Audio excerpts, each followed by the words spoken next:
Welcome to Andy's Garage. I'm Andy Phillips. Today I'm going to show you how to remove a hub assembly where the bearing is pressed in and you need to pull that out, and all we're going to be using is a hub puller kit to go ahead and pull that out with a slide hammer. So let's go ahead and get started. To complete this, all you're going to need is a hub puller set that has the small adapter here, the large adapter. You also want a slide hammer. You're going to need all of these to complete this. You can pick these up.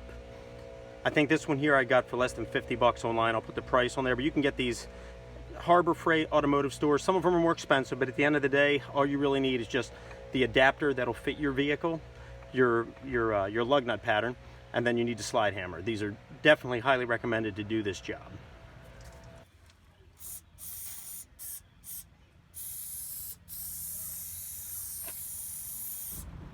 After you let the penetrating oil sink in, go ahead and attach the hub pulling adapter.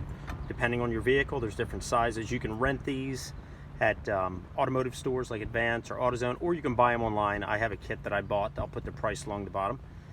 And then what you want to do is take the lug nuts, flat side,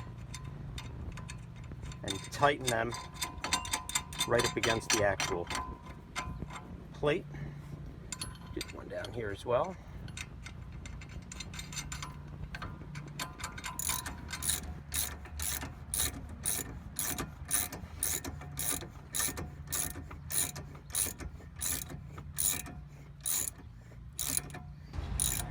I went ahead and I removed the lead screw and went ahead and put the slide hammer rod into the adapter.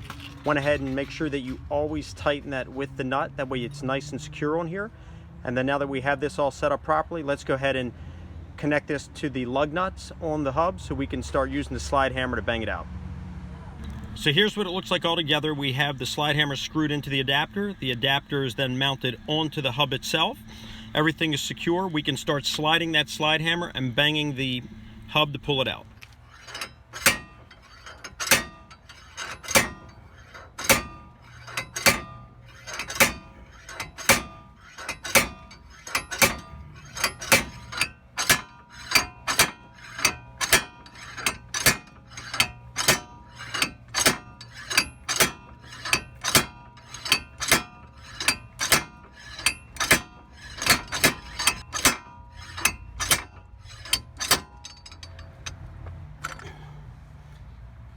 Okay, that's it. Okay, well, this pretty much wraps up this video on how to remove a hub assembly, the type that's actually going into the bearing itself, because you have the other ones where they're all one assembly that you just unbolt. They're a lot easier. The bearing's contained inside the assembly. If you want to see how to do one of those, you can check out the link above. But this one here was how to remove the one where the bearing is actually pressed in right here, and then you have a separate hub assembly. So that pretty much wraps up this video. Please send me any questions, any comments. I would love to hear from you. As always, I appreciate all the support. Please like this video, subscribe to the channel, and I'll see you next time.